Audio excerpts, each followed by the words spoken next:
আওয়ামী লীগ সরকারের পতনের পর দেশের বিভিন্ন স্থানে ব্যাপক সংঘর্ষ, অগ্নিসংযোগ এবং হত্যাকাণ্ডের ঘটনা ঘটেছে। যশোর, বরিশাল, খুলনা, কুষ্টিয়া ও সিলেট সহ বিভিন্ন স্থানে আওয়ামী লীগ নেতার বাড়ি ও প্রতিষ্ঠানে আগুন দিয়েছে দুর্বৃত্তরা। Desk report.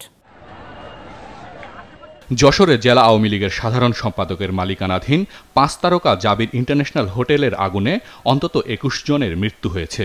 অগ্নিদগ্ধ হয়েছেন অন্তত ৭০ জন। বরিশালের সাবেক সিটি মেয়র সেরনিয়াবাদ সাদিক আবদুল্লাহর বাসভবনে ভাঙচুর ও অগ্নিসংযোগ করা হয়েছে। নিহত হয়েছে ৩ জন। তারা সেরনিয়াবাদের বাসার কেয়ারটেকার ছিলেন।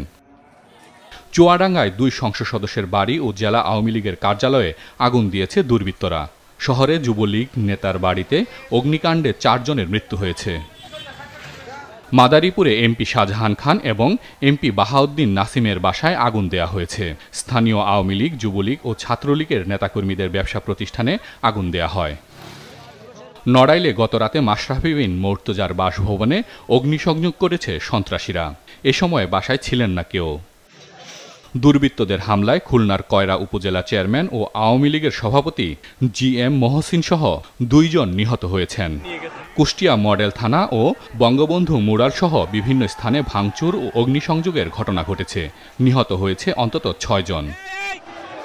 ময়মনসিংহ নগরীর পণ্ডিতপাড়া এলাকায় সাবেক গণপূর্ত প্রতিমন্ত্রী ও ময়মনসিংহ ২ আসনের সংসদ সদস্য শরীফ আহমেদ ও সদর আসনের সংসদ সদস্য মহিতুর রহমান শান্তের বাসভবনে ভাঙচুর ও লুটপাট করেছে সন্ত্রাসীরা। সিলেটে বিভিন্ন সরকারি স্থাপনা ও আওয়ামী লীগ নেতাকর্মীদের বাড়িতে হামলা ও ভাঙচুরের ঘটনা ঘটেছে। প্রবাসী ও বৈদেশিক কর্মসংস্থান প্রতিমন্ত্রী ও সিলেট জেলা আওয়ামী লীগের সভাপতি শফিকুর রহমান চৌধুরীর বাসভবনে ভাঙচুর ও আগুন ধরিয়ে দেয় সন্ত্রাসীরা। সিলেটের পুলিশ সুপার কার্যালয় এবং বিশ্বনাথ থানায় অগ্নিসংযোগ করা হয়। এছাড়া দেশের বিভিন্ন এলাকায় ব্যাপক ধ্বংসযজ্ঞ ও লুটপাট চালিয়েছে দুর্বৃত্তরা। হাসান মেহেদী, মাছরাঙা নিউজ ডেস্ক।